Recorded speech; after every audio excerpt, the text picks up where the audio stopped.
Assalamualaikum warahmatullahi wabarakatuh. Bagaimana kabarnya adik-adik? Semoga sehat selalu ya.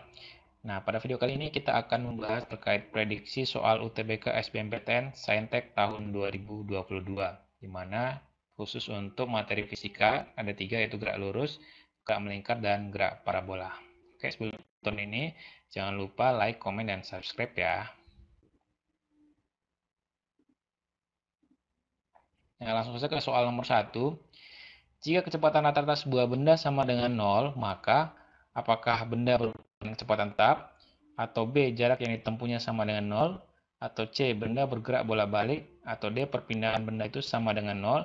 Atau kelajuan rata benda sama dengan 0? Ingat, rumus V rata-rata, kecepatan rata-rata itu perpindahan bagi waktu. Jadi perpindahan itu adalah vektor ya. Nah, di mana vektor sendiri sangat bergantung pada arah. Nah, sementara kalau kelajuan itu skalar, itu tidak ada arahnya ya, sehingga nilainya selalu positif. Nah, untuk menghasilkan 0 di sini, maka perpindahannya ini haruslah 0. Kenapa? Karena setiap yang dibagi dengan 0, 0 bagi, misalnya waktunya berapa detik, misalnya 10 detik, jadi 0 bagi 10 hasilnya 0. Sehingga jelas jawabannya adalah perpindahan benda itu sama dengan 0. Nah, kenapa tidak A? Benda bergerak dengan kecepatan tetap. Kan kita lihat di soal itu kan kecepatan rata-ratanya sama dengan 0. Jadi jelas bertentangan dengan soal. Sementara yang B, jarak yang ditempuhnya sama dengan 0. Ini kan belum berpindah ya. Dan bukan ngomongin jarak. Kalau rata-rata itu, rata-rata itu ngomongin perpindahan. Karena dia merupakan vektor, bukan skalar. Kalau yang C, benda bergerak bolak-balik. Ya jelas, kan tidak ada kecepatannya, nggak mungkin dia bergerak. Nah, D itu adalah perpindahan benda itu sama dengan 0. Itu yang pas ya. Nah, kalau kelajuan rata-rata benda sama dengan 0. Beda ya antara kecepatan dengan kelajuan. Kalau kelajuan itu dia skalar, pasti ada nilainya kelajuannya berapa karena dia tidak bergantung pada arah. Jadi nilainya selalu positif. Oke, lanjut. Soal nomor 2. Seorang sopir sedang mengendarai sebuah mobil yang bergerak dengan kecepatan tetap 25 meter per sekon. Ketika sopir melihat seorang anak yang tiba-tiba menyeberang jalan, diperlukan waktu 0,1 sekon bagi sopir untuk bereaksi dan mengerem. Akibatnya, mobil melamban dengan kecepatan tetap 5 meter per sekon kuadrat dan berhenti. Jarak total yang ditempuh mobil tersebut sejak sopir melihat anak menyeberang hingga mobil berhenti adalah apakah 11 meter, 30 meter, 38,25 meter, 48 meter, atau 65 meter. Nah, kita pilih dulu kasusnya ya. Nah, jadi kasus mobil ini ada dua, menggunakan gerak lurus beraturan dan gerak lurus berubah beraturan. Apa sih bedanya antara gerak lurus beraturan dan gerak lurus berubah beraturan? Jadi kalau gerak lurus beraturan itu tidak ada namanya percepatan, ya. Jadi kecepatannya dianggap konstan. Sementara kalau bergerak lurus berubah beraturan itu ada namanya percepatan atau perlambatan, seperti itu ya. Nah, jadi yang kasus yang pertama, mengendarai sebuah mobil yang bergerak dengan kecepatan tetap 25 meter per sekon. Jadi V-nya adalah 25 meter per sekon yang ini ya. Kemudian melihat tiba-tiba menyeberang jalan diperlukan waktu 0,1 sekon. Nah, 0,1 sekon ini berarti waktunya. T-nya ya, T-nya 0,1 sekon. Sehingga untuk mencari jaraknya, S-nya sama dengan V kali T. S-nya 25, kita kalikan dengan 0,1, hasilnya 2,5 meter. Nah, kasus yang kedua, akibatnya mobil melamban dengan percepatan tetap. Nah, kalau sudah ada bahasa melamban atau ada bahasa percepatan, tentu kita menggunakan GLBB ya, gerak lurus berubah beraturan. Ingat, rumus GLBB itu ada 3, V sama dengan V0 tambah AT, S sama dengan V0T tambah setengah T kuadrat, dan V kuadrat sama dengan V0 kuadrat tambah 2AX. Dari 3 rumus ini, karena yang diketahui VT-nya sama dengan 0, tadi kan berhenti ya, tetap dan berhenti, sehingga VT-nya 0, kemudian V0-nya 25 dari sini, V0-nya 25. Kemudian apa namanya? SA-nya ya. A-nya itu 5, yang ini 5 meter per sekon kuadrat, sehingga kita bisa menggunakan rumus yang ketiga. Karena mengandung unsur VT-nya sudah ada 0, V0 kuadratnya 25 ini. Kemudian A-nya itu 5 meter per sekon ini, kecepatannya atau perlambatannya. Kemudian kita cari S-nya, jaraknya. Nah, kita masukin ya. 25 kuadrat min 2 kali 5 kali S. Kenapa dia min di sini? Sebenarnya di sini ada plus minus ya. Dia min ini karena diperlambat ya. Jadi dia negatif kalau diperlambat. Kalau dipercepat maka positif. Nah, sehingga dapatnya 25 kuadrat 625 kurang 2 kali 5 kan 10 ya. Jadi ini pindahin luasnya ke sini. Tersisalah S 625 bagi 10 sehingga 62,5. Nah, jadi jarak total yang ditempuh mobil sejak supir melihat anak menyeberang sampai berhenti adalah 2,5 meter tambah 62,5 sehingga hasilnya 65 meter. Jadi yang keadaannya bergerak lurus beraturan 2,5 yang ini. Kemudian bergerak lurus beraturan 62,5 ini sehingga hasil totalnya adalah 65 meter. Jadi untuk rumus GLBB ini adik-adik misalnya bingung nih mau gunakan rumus yang 1, 2, atau 3, tinggal lihat saja yang diketahui yang mana, kemudian ditanya apa, maka cocokkan dengan rumus ini. Sebisa mungkin gunakanlah rumus yang kira-kira yang tidak ada itu tinggal yang dipertanyakan saja itu. Jadi kalau ada 2 yang diketahui, jangan pakai rumus itu. Jadi usahakan seperti itu ya. Oke, lanjut. Soal nomor 3. Sebuah mobil mula-mula diam, kemudian mobil itu dihidupkan dan mobil bergerak dengan percepatan tetap 2 meter per sekon kuadrat. Setelah mobil bergerak 10 sekon, mesinnya dimatikan, mobil mengalami perlambatan berhenti 10 sekon kemudian. Jarak yang masih ditempuh mobil dari mesin dimatikan sampai berhenti adalah apakah 210 meter, 200 meter, 195 meter, 100 meter, dan atau 20 meter. Nah, kita lihat. Ini kan sudah diketahui ya, kecepatan awal mobil kan V01, misalkan pakai V01. Ini bebas ya, mau V1, V01, V0, barang ya. Itu kan 0 ya. Kenapa dia 0? Karena kan disitu jelas ya, disebut sebuah mobil mula-mulanya diam. Jadi diam itu kecepatan awalnya 0 ya. Karena dia tidak bergerak. Percepatan mobil itu A1, kita misalkan A1 itu 2 meter per sekon. Sesuai dengan visual ya, percepatan tetapnya 2 meter per sekon kuadrat. Oke, lanjut. Nah, ingat tadi rumus GLBB yang tadi.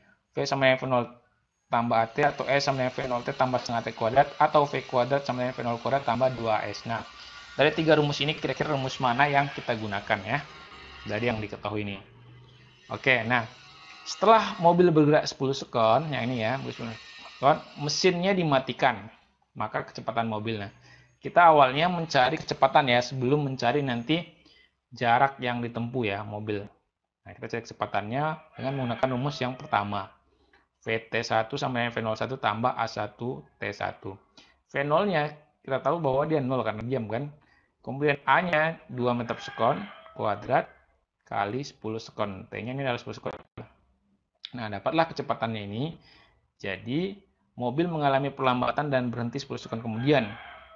Untuk kasus yang kedua, yang ini, mobil berhenti 10 sekon kemudian, VT2-nya sama dengan 0 karena dia berhenti.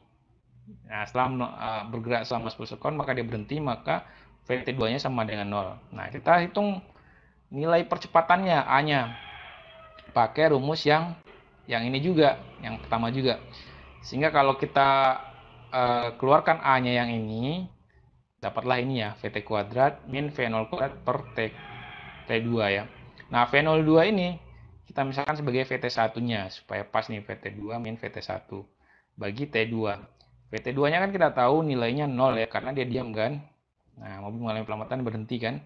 0 min 20 meter per sekon. Nah, 20 meter per sekon dari mana? Dari VT1 ini kan. Bagi dengan T2-nya 10 sekon. Dan dia selama 10 sekon juga yang ini 10 sekon. Nah, sehingga dari sini didapat min 20 bagi 10 kan hasilnya min 2. Nah, kenapa dia min? Karena jelas di soal ini mengalami perlambatan. Seperti itu ya.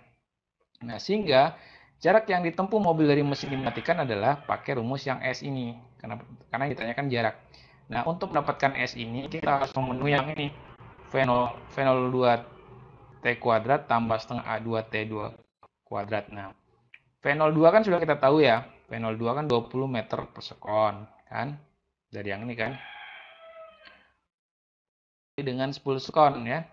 10 sekon dari T2-nya. Tambah setengah min 2. Min 2 ini kan dari sini tadi yang A-nya ini. Min 2 meter per sekon kuadrat kali 10 sekon kuadrat T2-nya. Nah, sehingga kalau kita kalikan hasilnya 100 meter. Jadi, jarak yang masih ditempuh mobil dari mesin dimatikan sampai berhenti itu sepanjang 100 meter ya. Seperti itu. Jadi, kembali lagi rumus GLBB ini. Kita awalnya, kalau bingung mau pakai yang mana, jadi sesuaikan dengan yang diketahui dengan pertanyaan ya. Jadi, kenapa kita yang tadi awalnya menggunakan V sama V0 tambah AT? Karena sebelum kita menggunakan rumus S ini, kita butuh yang namanya V02, kemudian kita butuh yang namanya A2. Sehingga kita cari dulu pakai rumus pertama, baru ke rumus yang kedua. Seperti itu ya. Oke, lanjut.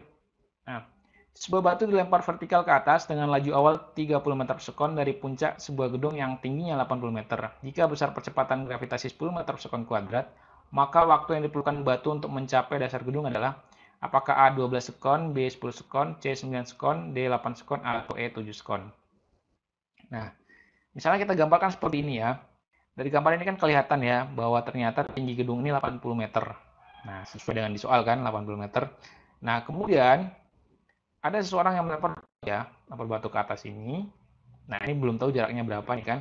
Di mana kecepatannya 30 meter per sekon ya. Nah, pasti nanti batu akan mencapai titik tertentu. Karena panah ini adalah titik puncak dari batu ini, di mana setelah dia titik puncak akan kembali turun ke bawah karena pengaruh gravitasi ya.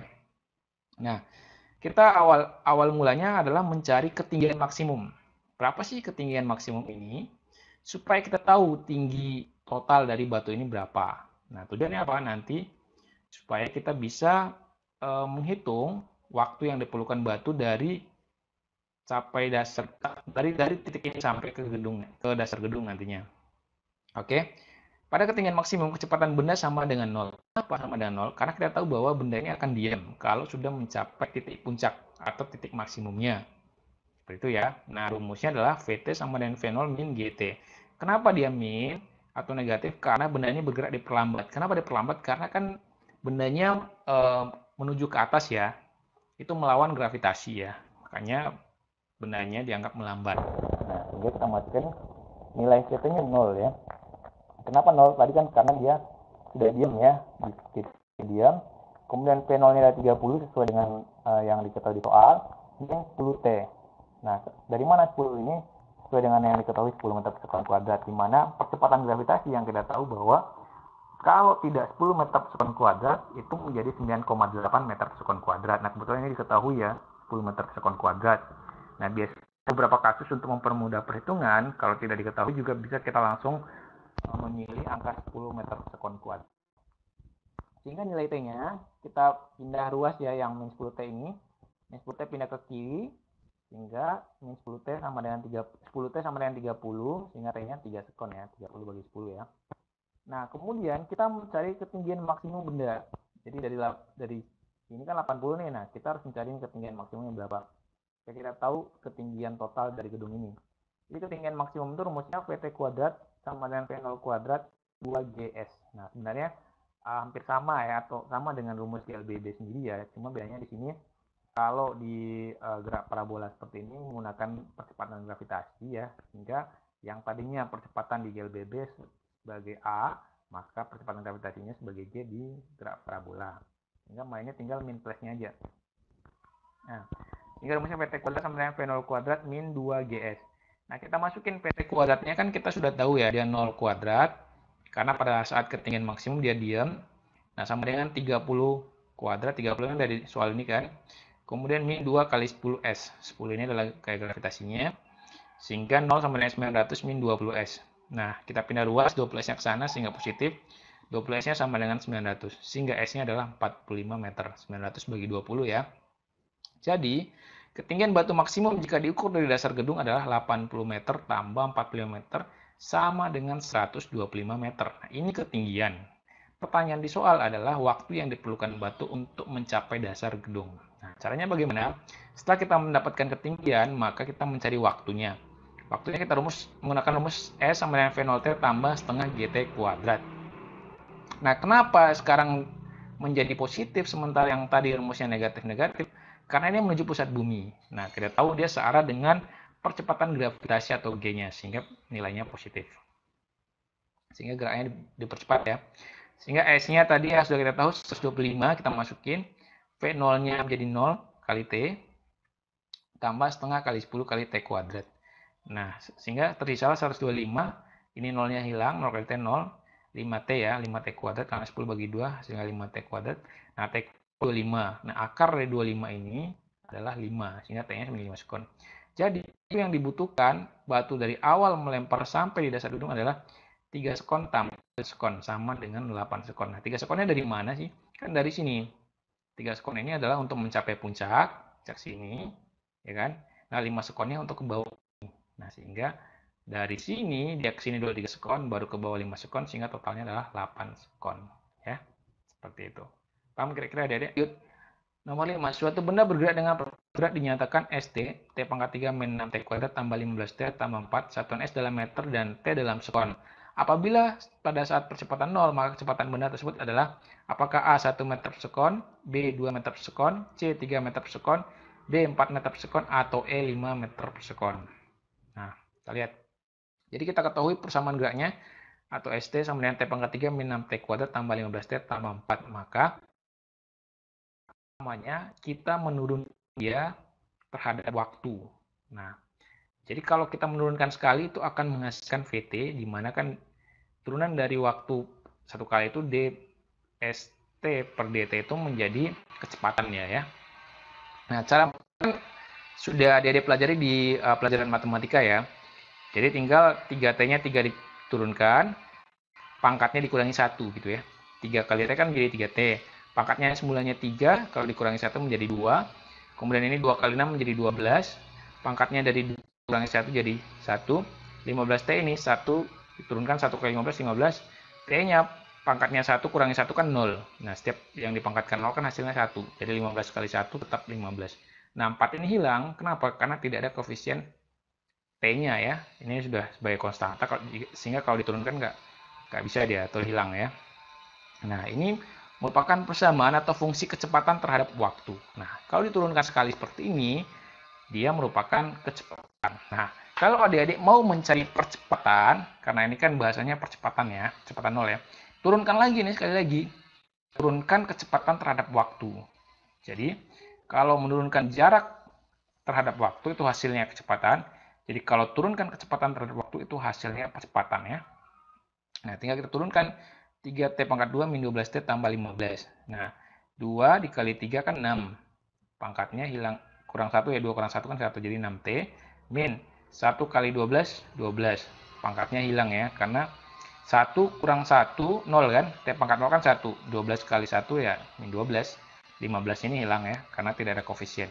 Sehingga persamaan fungsi percepatan terhadap waktu. Nah, inilah untuk percepatannya, ini kecepatannya. Nah, pertanyaannya, percepatannya 0, kecepatannya berapa sih? Nah, kita masukin nilai 0 untuk percepatannya. Kan sudah dapat nih percepatannya, masukin nilainya 0. Sehingga 0, 6T min 12 itu sama dengan 0. Sehingga 6T sama dengan 12, pindah ruas 12 ke kanan, kanan sama dengan ya.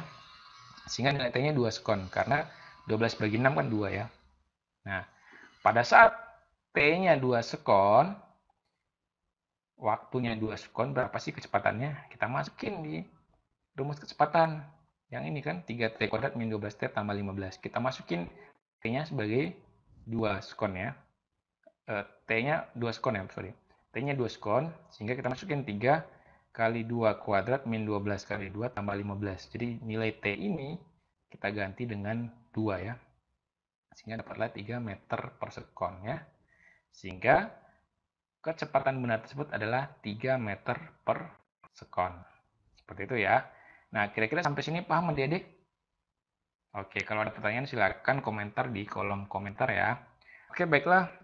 Itu pembahasan kita pada video kali ini. Semoga bermanfaat buat adik-adik untuk menambah wawasannya dalam mempersiapkan tes SBMPTN tahun 2022.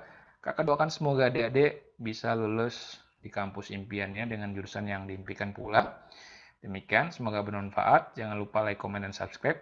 Wassalamualaikum warahmatullahi wabarakatuh.